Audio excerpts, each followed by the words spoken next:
ya sudah, saya kalau memakai bahasa baku bagi mereka jadi seperti alien saya. Orang lain, seperti orang asing yang menggunakan bahasa Indonesia. Iya, jadi kaku, Pak. Padahal itu benar.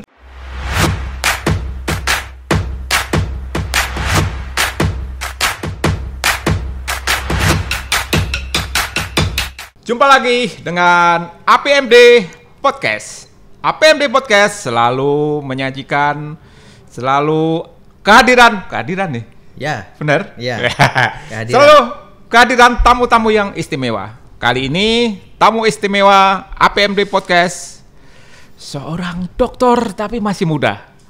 Dr. Irsasri. Selamat sore. Selamat sore, Pak Tas Tri Agus Susanto yang luar biasa. Saya hati-hati untuk berbicara karena beliau ini. Saya bukan polisi bahasa, Pak. Baik, bulan ini adalah bulan Oktober, di mana bangsa kita pada bulan Oktober salah satu yang menjadi fokus perhatian adalah tentang bahasa. Begitu ya, Pak ya? Betul, bulan bahasa. Bulan bahasa. Ya. Jadi setiap bulan Oktober kita membicarakan bahasa. Nah, kali ini kita akan membicarakan bahasa. Okay. Tetapi yang menarik pada bulan Oktober untuk tahun ini apa, Pak Irsa? Ya, Pak Tas, ini sungguh bulan yang luar biasa ya. Ini tidak kalah dari bulan-bulan di mana mudik ya, lalu Idul Fitri juga. Bulan bahasa itu sebenarnya diperingati ya setiap tahunnya ya. Setiap tahun. Dan ini sayangnya adalah hanya orang-orang yang menekuni bidang bahasa saja yang PK, bukan PK ya Pak ya? PK terhadap selama ini yang saya namanya. salah. Nah ini salah kaprahnya dalam bahasa Indonesia. Nah ini istimewa, ini spesial karena ada momentum Sumpah Pemuda. Dan yang istimewa betul bahwa eranya adalah milenial Pak. Nah itu pemuda dia. Dan disinkronkan dengan yang namanya teknologi informasi Pak. Berbahasa dengan media teknologi informasi. Nah ini istimewanya Pak. Ini Pak Irsa yang ingin saya tanya. Ya. Generasi kita, terutama milenial, anak-anak milenial itu dengan kebiasaan memakai gadget, memakai handphone kemana-mana. Saya cut dulu ya Pak ya, bukan gadget ya, tetapi gawai Pak. Gawai, oh iya. Gawai itu adalah alat Pak. Nah, saya mau mengkritik, sudah dikritik dulu. Ini langsung mengkritik ya. Oke. Mahasiswa kita menggunakan gawai. Ya. Nah, yang saya khawatirkan itu terpengaruh dengan Inggris. Betul. Sedikit-sedikit bahasa Inggris. Pengaruh bahasa asing. Nah, itu gimana itu? Ya, Pak Tas, ini tentu fenomena Pak ini. Fenomena yang tidak bisa kita hindarkan. Ada yang namanya perkembangan zaman Pak. Persis. Pak Tas dengan usia yang lebih banyak daripada saya, ya saya tekankan lebih banyak daripada saya. Persis. Itu mengalami fase atau masa di mana era gawe itu belum banyak. Belum ada malah seperti itu. Apalagi media sosial, Pak, yang belum sekarang ada. ini sangat pesat sekali perkembangannya. Bahkan Bapak untuk menulis surat saja itu harus kadang melalui fase ganti itu tip X ya. Kalau mengetik bunyi taktuk membuat bising satu RT ya Pak kalau nggak salah ya. Ini seringnya terjadi itu. Nanti salah satu kata saja Bapak harus ganti lagi, tarik lagi kan begitu. Sedangkan sekarang itu bisa dihapus secara otomatis. Bahkan belum dilihat saja sudah dihapus kan begitu. Nah, hal seperti ini merupakan fenomena Pak. Ada perkembangan ini teknologi kemajuan yang sangat signifikan.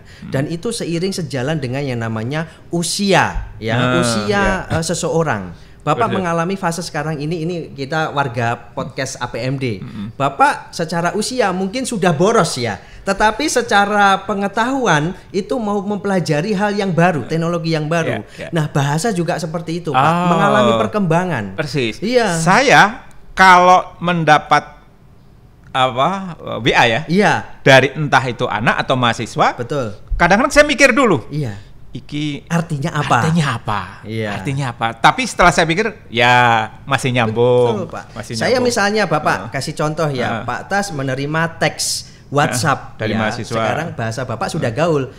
Chat WA. Chat itu adalah teks, Pak. Teks WhatsApp kan begitu, aplikasi media sosial WhatsApp atau komunikasi. Nah, itu juga begitu. Saya harus membaca berulang kali, Pak. Sama SJ MO OTW cool Ya. Opo itu artinya ya. SY saya, mau ya. OTW berangkat, kuliah. Ya, THX. Bayangkan pakai THX juga. Itu apa artinya? Thanks. Ya. Nah, bahasa seperti itu Pak, itu bahasa planet lain Pak memang ya. Itu yang enggak kita kemarin Pak. Itu loh, ya. Kemarin saya hampir marah Pak. Iya. Ada mahasiswi, pokoknya cantik. Ya. Dia kirim WA. Betul. Kirimnya nih, Pak, kapan kita apa namanya? KPN? Ya, bukan. Ini, Pak, kapan kita kelon? Ya. Saya kaget. Kayak kaget. Setelah saya pikir-pikir, saya lihat jadwal, ternyata kelon itu kuliah online. Betul Pak. Untung saya enggak. Iya, untungnya masih kuat iman ya. Masih kuat. Tidak langsung meresponnya dengan ayo begitu ya. Nah itu dia. Bahkan saya seringnya gitu, yuk gitu ya. Nah ini yang kadang salah kaprah juga ya. Nah, jadi bahasa-bahasa seperti itu fenomena memang. Bermunculan Pak, bahkan menjamur Pak. Menjamur ya. Tidak hanya di kampus kita STPMD, APMD ini Pak, tapi di kampus yang lain itu terjadi hal yang sama. Nah, gitu. Dari kacamata apa ya? Berbahasa kita bagaimana? Ya, untuk kali ini saya memang lebih fokus Pak pada yang namanya kesantunan berbahasa. Berbahasa. Jadi harus ada etika, tata krama dalam berbahasa. Mungkin bagi sebagian orang yang namanya etika, sopan santun itu subjektif Pak. Mungkin bagi kita itu sopan, tapi bagi orang lain belum tentu sopan. Ya, katakanlah seperti ini Pak. Banyak mahasiswa baru sekarang yang belum mengenal dosennya kan begitu. Bapak ada mahasiswa yang belum kenal juga dan belum tersimpan nomor HP-nya. Lalu tiba-tiba Pak besok ada kuliah tidak tanpa ada perkenalan diri terlebih dahulu. Nah, itu sudah yang namanya melanggar yang namanya etika dan norma juga Pak. Layaknya kita orang timur Pak, ini seperti background ini Pak, Indonesia ya, dari ujung Aceh sampai ujung Papua punya etika kesopan santunan dalam apa? Berkomunikasi Pak. Istilahnya pakai awalan dulu. Ya. Sebaiknya kira-kira bagaimana? Nah, harusnya mahasiswa itu membuat suatu awalan, yaitu apa? Sapaan. Dengan ucapan mungkin kalau konteks siang, pagi, malam begitu ya, selamat pagi Pak, Bu dan seterusnya. Lalu kemudian adalah memperkenalkan diri Pak. Nama saya ini begitu. Saya kelas apa? Saya ikut kuliah Bapak apa begitu. Mohon izin bertanya, apakah besok ada perkuliahan atau tidak Pak? Nah, misalnya dengan hal seperti itu secara etika dan kesantunan itu sudah masuk yang namanya frame atau batasan bahwa kita memang belum tahu, belum pernah berkomunikasi. Tapi kalau disingkat-singkat nggak apa-apa. Nah, dalam teks ya atau konteks dalam hal ini media sosial ini dimungkinkan kalau disingkat. Bapak waktu dulu mengalami yang namanya nulis pesan singkat itu harus menyingkat-nyingkat karena ada karakternya kan Pak, jumlahnya kan. Dan kalau lebih dari berapa karakter harus kena tambah pulsa lagi. Dan saya tahu waktu itu Pak Tas mengalami zaman-zaman sulit apa namanya? Zaman-zaman sulit pulsa harus pager. Sebelumnya pager. HP biasa yang hanya bisa SMS itu kan Pak. Bapak ngalami masa itu yang beli pulsa saja mahal sekali. Maka irit-irit yang namanya teks. Kalau sekarang kan memang tidak dibatasi Pak. Mau teks panjang kayak apapun itu dimungkinkan. Tapi tetap dalam etika komunikasi berbahasanya Pak, itu paling tidak kita ada awalan.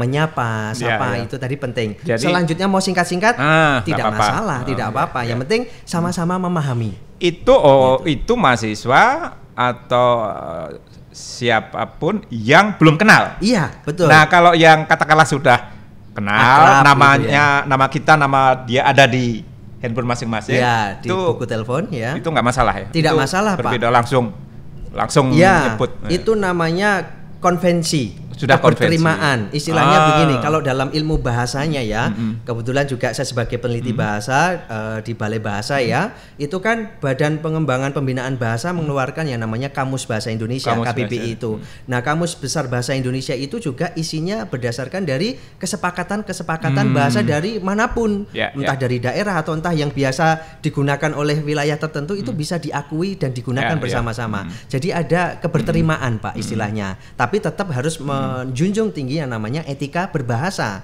Sekalipun sudah akrab, saya dengan Pak Tas akrab, tetapi say hello atau menyapa itu wajib kita lakukan. Selebihnya kalau Bapak memakai singkatan-singkatan untuk teks seperti itu dipersilahkan, istilahnya dimungkinkan. Tapi kalau dalam situasi formal, misalnya Bapak ada kiriman undangan rapat begitu yang tidak berbentuk foto, tetapi berbentuk tulisan teks begitu ya, diketik begitu ya, kita harus menggunakan bahasa yang sesuai kaidahnya Pak. Ya kalau kata bisa dapat undangan ya tidak boleh disingkat UND tapi undangan ya, seperti itu. Hal ya itu juga ditulis secara lengkap kalau itu undangan, karena itu formal Pak. Nah kan seperti itu. Ya seringnya gitu ya. Ini sering waktu juga ya, itu juga BKT titik 2 ya kan, itu sering muncul Pak di situ. Nah ini yang saya maksud, kita harus ketika kita tahu bahwa itu tidak benar ya kita harus meralatnya, memperbaikinya Pak. Nah masalah sekarang ini anak muda itu tahu itu salah tetapi tetap melakukannya ya. Nah ini yang jadi masalah. Sudah tahu tapi tetap melakukannya, meneruskan kesalahan itu masalahnya. Menurut Pak Irsyah kira-kira itu mengapa masih terus dilakukan? Nah, ini dia. Pengaruh lingkungan kah? Betul, Pak Tas. Jadi tidak hanya orang muda ya, kita yang secara usia dewasa juga, dan pengalaman kerja itu pun juga melakukan hal yang sama. Seperti saya pribadi, Pak. Terkadang karena saya tahu itu salah, tetapi karena orang lain merasa aneh, Pak, itu kalau dibenarkan oleh Pak Irsa sesuai bakunya bahasa. Jadi ya sudah, saya kalau memakai bahasa baku bagi mereka jadi seperti alien saya. Orang lain seperti orang asing yang menggunakan bahasa Indonesia. Iya, jadi kaku Pak. Padahal itu benar. Padahal itu yang betul. Iya. Misalnya saya memanggil Bapak itu kan Anda. Nah, kalau konteksnya itu memanggil Anda atau saudara siapa? Saudara mau apa ke sini? Itu kan seperti menantang kelahi, Pak. Anda mau apa? Coba. Kata Anda itu kan konotasinya malah mau Anda siapa lah itu. Padahal secara bahasa ya kaidahnya itu baku, Pak. Memanggil Anda Pak Tas itu. Tapi Bapak merasa bahwa kok ada kayak jarak ya. Kok saya dianda-andain. Kok anda-andain ya gitu ya. Itu kayak mau berantem itu loh. Anda mau apa coba ya. Nah, itu dengan ekspresi juga. Nah itu Pak yang membuat kadang bahasa Indonesia yang sudah baik dan benar baku itu banyak yang enggan menggunakannya dalam situasi-situasi tertentu. Mereka hanya digunakan dalam forum-forum yang sifatnya sangat formal sekali, seminar dan seterusnya itu tadi Pak. Nah saya beberapa waktu yang lalu tuh sering membaca kalau dulu kan ada istilah bahasa Indonesia yang baik dan benar. Betul. Nah sekarang ada beberapa tokoh lah, katakanlah ada Ivan Lenin, ada Iqbal Aji Daryono, kawan saya juga. Ya, saya juga bersahabat dengan beliau. Ya. Itu mempopulerkan apa yang disebut berbahasa dengan logis dan gembira.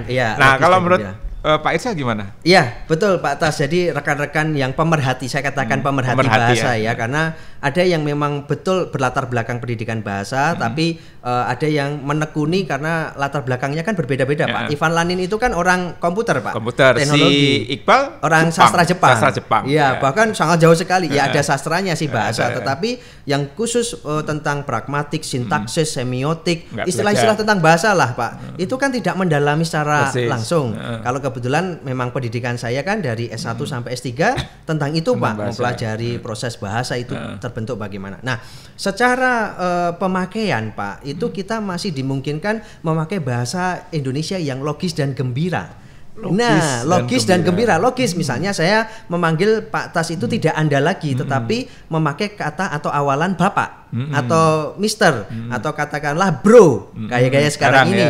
Itu masih dimungkinkan Pak. Karena apa? Orang lain yang penting partner komunikasi kita ya, ada komunikator dan komunikan kan Pak, itu menerima dan memahaminya. Tapi kalau orang lain yang kita ajak bicara itu tidak memahami, bahkan merasa aneh ketika kita ajak bicara dengan gaya-gaya bahasa Indonesia yang gembira itu tadi, ya kita tidak boleh meneruskannya Pak. Nah dalam konteks yang kawan-kawan disebutkan tadi itu adalah bermedsos Pak, bermedia sosial. Maka bermedsos itu tidak begitu memperhatikan tata aturan memang. Padahal Ivan Lenin sebagai polisi bahasa itu selalu mengingatkan kalau ada istilah tentang yang namanya download. Nah, tolong dong downloadin materi gitu. Ya sebisa mungkin dia mengingatkan diunduh. Jangan diunduh ya, seperti ngambil pepaya atau mangganya kebun orang lain, mau nyolong begitu yang ngambil itu mau download namanya, mengunduh ya buahnya orang lain, itu kan gembira, hal-hal yang lucu-lucu. Jadi unduh mantu, download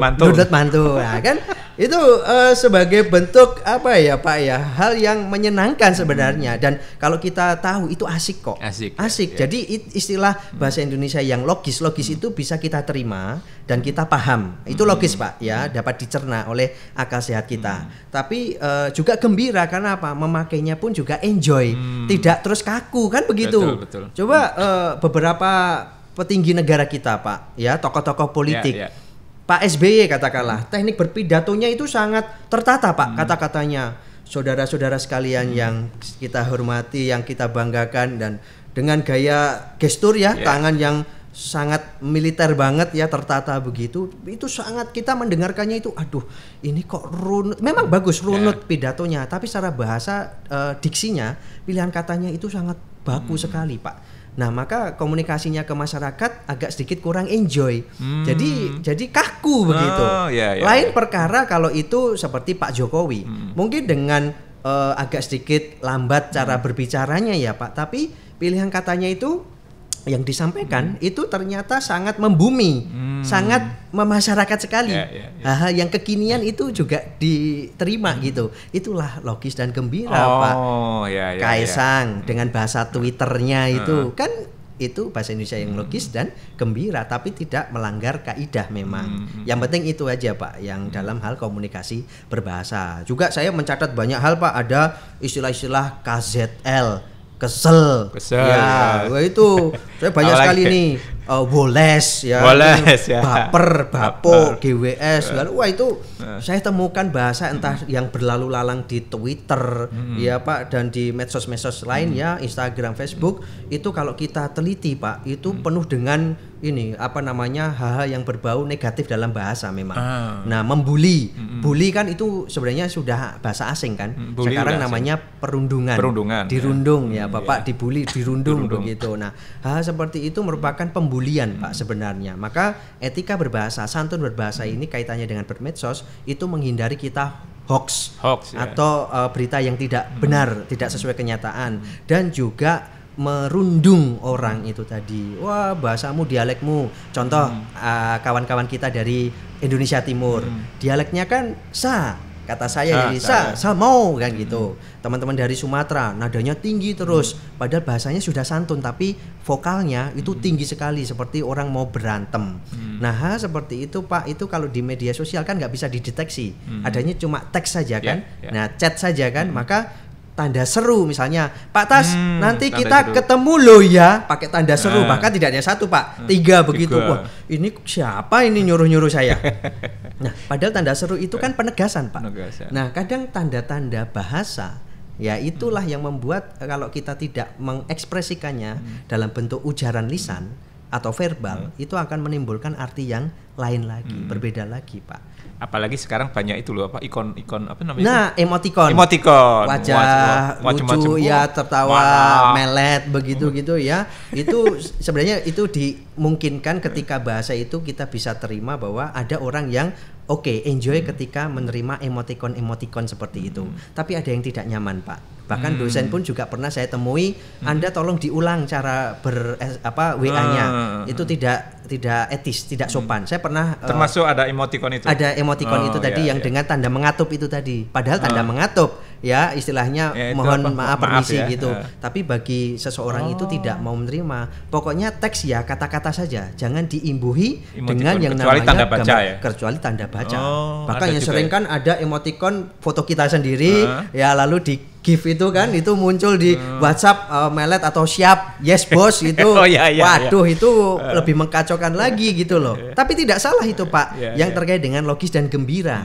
Tapi kita mengingatkan ya, jadi Pak saudara-saudara APMD Podcast ya, sejauh mana bahwa pemakaian bahasa itu kita yang penting dalam ranah atau batasan etik ya, etika ya, dan juga kesantunan Pak. Intinya hanya itu saja. Perkara Anda mau disingkat atau tidak, itu sudah urusan lebih lanjut kok. Itu tidak masalah. Ya. Nah, ini mungkin yang terakhir.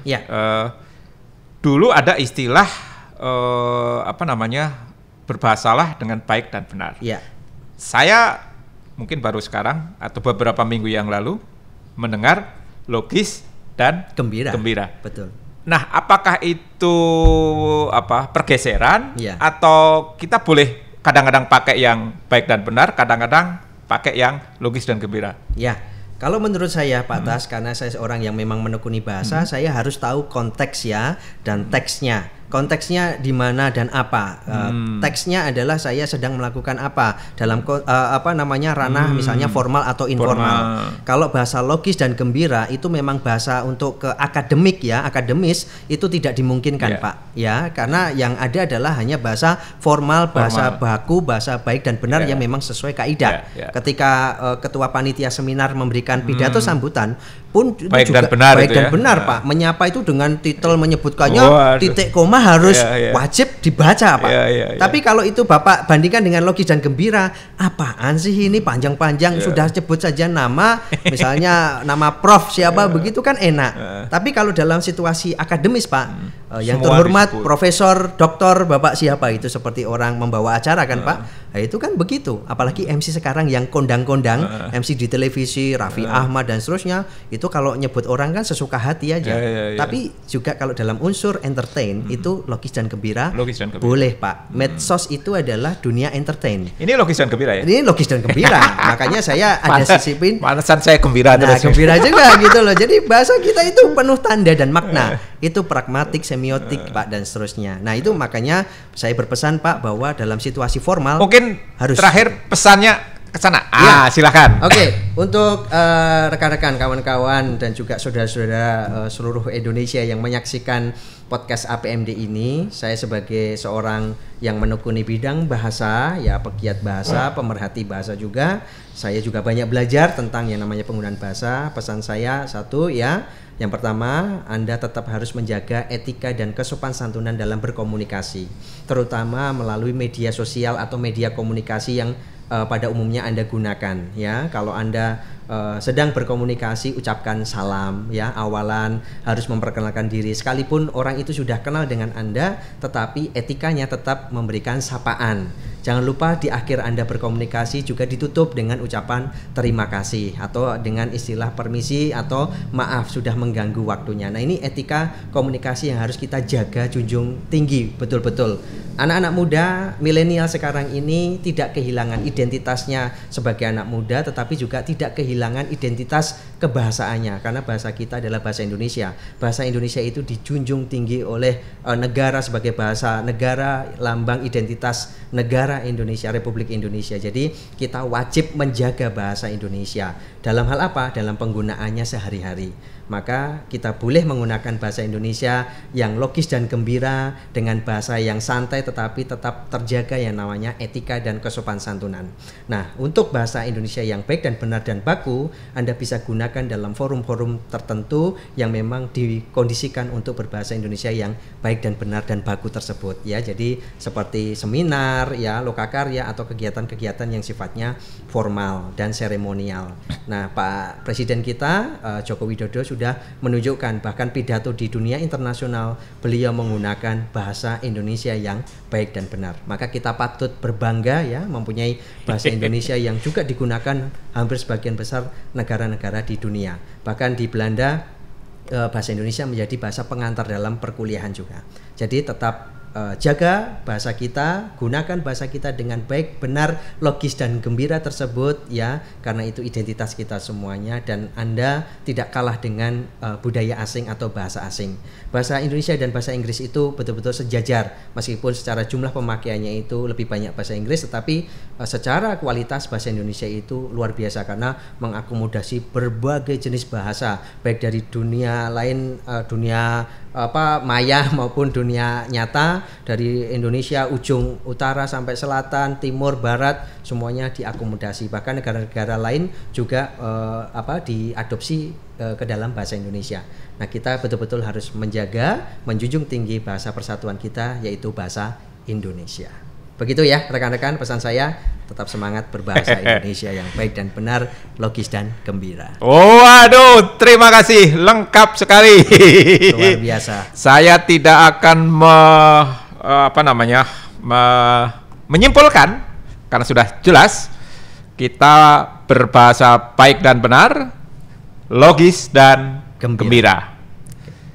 Itulah tadi disampaikan oleh Pak Irsasri yang dibaca dari depan dan belakang sama. Irsasri juga. Ya. Terima kasih telah membuat APMD Podcast ini sangat logis dan gembira. Lain kali dengan topik-topik yang berbeda, saya akan undang lagi Pak Irsa. Terima kasih Pak Tas. Sekali lagi host, kita memperingati hari bulan bahasa dan Sumpah Pemuda. Ya, kita junjung tinggi persatuan bahasa Indonesia. Sekali lagi terima kasih untuk Pak Irsa. Terima kasih juga buat sahabat podcast APMD. Tetap semangat APMD Podcast. Salam.